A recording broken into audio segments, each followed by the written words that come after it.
Yeah, yo, what's good, YouTube? This video was requested by Breezy99. He said, please do a draft strategy from the 107. I might be cooked this year. Man, I just did a mock draft from the 107. That wasn't good enough. I got to go into an extra breakdown of the 107. Well, let's get it. So the great thing about the 107 is you are at the middle of the draft board. You are at the middle of the draft. So you get to figure out whatever strategy. You can go whichever way. The settings I have it on now is 1 quarterback, 2 RBs, 2 wide receivers, and 2 flexes with a defense. So like I said, if it's PPR, well, it don't really matter. If it's only 2 wide receivers, I might be inclined to start running backs first. You know, you could knock out 2 wide receivers, 2 stud wide receivers, or you could just load up on running backs. Whichever strategy you prefer. Half PPR, if it's the 2-2 build, then probably definitely should lean running backs. But since it's PPR, you can go any route. So let's figure it out. So right now, we're just going to go off the option they're giving us. They say, we should go Gibbs. Next person is McCaffrey. Who you think offer the biggest upside? So are you willing to give McCaffrey another try? Do you want to go with a wide receiver? This time, I'm going to go Gibbs. So I went Gibbs. Let's see what other running back. I should have a chance at a running back. So let's go wide receiver this time. And they're saying JSN is the best option. We can go Bowers. We can go Conklin. I do like going high for a tight end. I like getting a stud tight end. If you don't get a stud tight end, then you can just play the matchups and just get a couple of tight ends closer to the end of the draft. Your choice. I don't know what your strategy is, but I need a wide receiver. Or how you feeling about JSN? How you feeling about Ladd? I think it'll be what and what. I honestly might like Ladd more. It's what and what though. Pick your flavor. I'm just gonna go Ladd this time. All right. They're saying I should go with Devontae Adams, Kittles, Daniels, Jonathan Taylor. Let's see, because I do want 2 stud running backs. Should be able to get one of the rookies later.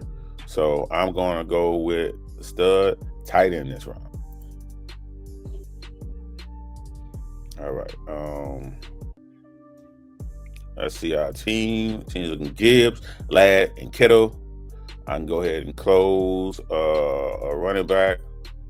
Kamara, okay, I don't mind drafting Kamara. Just know he might not be available for the playoffs. Just as long as you know this. I don't mind drafting him though. All right. Let's see where our running backs at.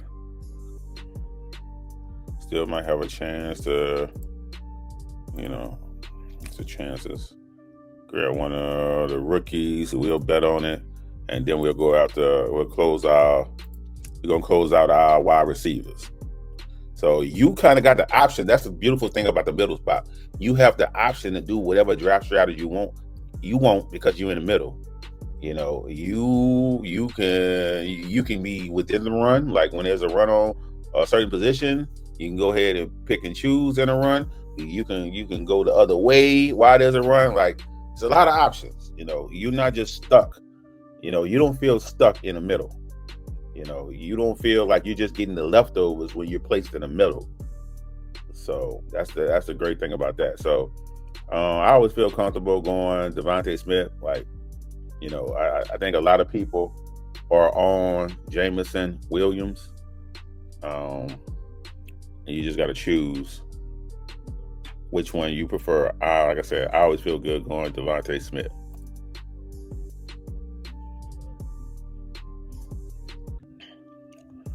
All right, so now we can work on our flex, or we could draft a quarterback.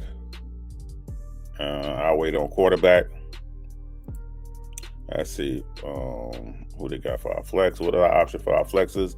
Judy, I'm not high on Judy. Montgomery, I think. Oh, Trevion Henderson. Let's see what running backs they got. I want to go Trevion Henderson, which is Aaron Jones, not a bad, but I'd rather go youth. Let me go Trevion. Oh, definitely going Caleb. Give me my rookie running backs. All right. Look, I'm taking a chance on this guy. Like right now, like I said, I don't know the situation. But right now, without me knowing the situation and he just falling, I'm willing to take a chance on him. But I need to pick up a quarterback because quarterback's dwindling down. I don't ever mind getting Caleb Murray. Some people hate him though, but all these quarterbacks are good. So that means we can wait on quarterback because all these quarterbacks good. I should be able. This is probably my line. I want someone with a rushing upside, which Herbert got a little rushing, but May got some rushing upside. Okay, so I can still wait on quarterback. So that means let's see my wide receivers. Okay, I do like Ricky. Reed might have a bounce back season. He needs to get more of the snaps. That's the goal with him. I'm just gonna go with Ricky. Let's see where I'm at on my quarterbacks options. Okay, quarterbacks and dwindling down. So we're gonna go with quarterback. Is there someone to match? If you want to just match your, you want to stack, we got Herbert. We got Herbert here. I don't really care about stacking that much in redraft, unless it's just a high-powered offense. If it's a high-powered offense, I'm with it. So here's the question: you want to go with the known, or you want to go with the unknown? It don't matter to me. I'm just gonna go Purdy. That's what they're saying I can take. I'll just go Purdy, even though that might not be where I'll go if I'm in a regular draft, because I'm not going off my personal rankings right now. Which is they're all in the same tier. All right, so I guess this would be a time to go. I could go defense, but Golden could be a great addition. Like I'm looking at these people left.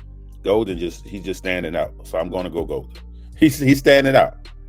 Now I don't feel pressured to go any players, even though I like some of these backups.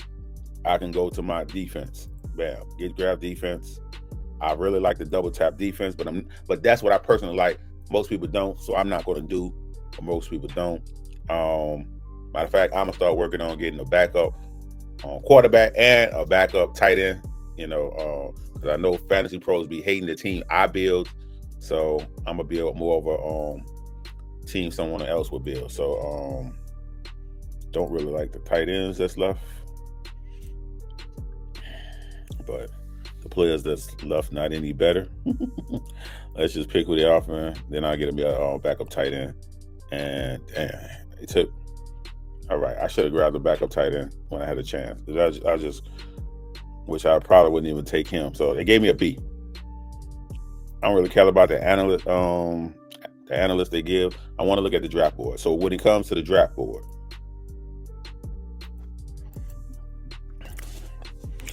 all right, let's just look at the draft board. See if you would have did anything different. Like, do you see misses that you would have rather win? Maybe you wouldn't have wanted to go tight end so early, and you would have rather somebody like Taylor, Worthy, or you would have went quarterback. I don't know, whatever your choice, but you have the choice. Like 7th is a great spot to kind of build. It's just a matter of you picking the right people. So if you didn't want to go late quarterback, I feel like Purdy is in the same tier as Knicks, Mahomes, maybe. Like they're all in the same tier. So I didn't have a reason to rush at quarterback. I would have been fine waiting to got Dak. I feel like Dak is a great value. Great value. So there you have it. Like, tell me what you think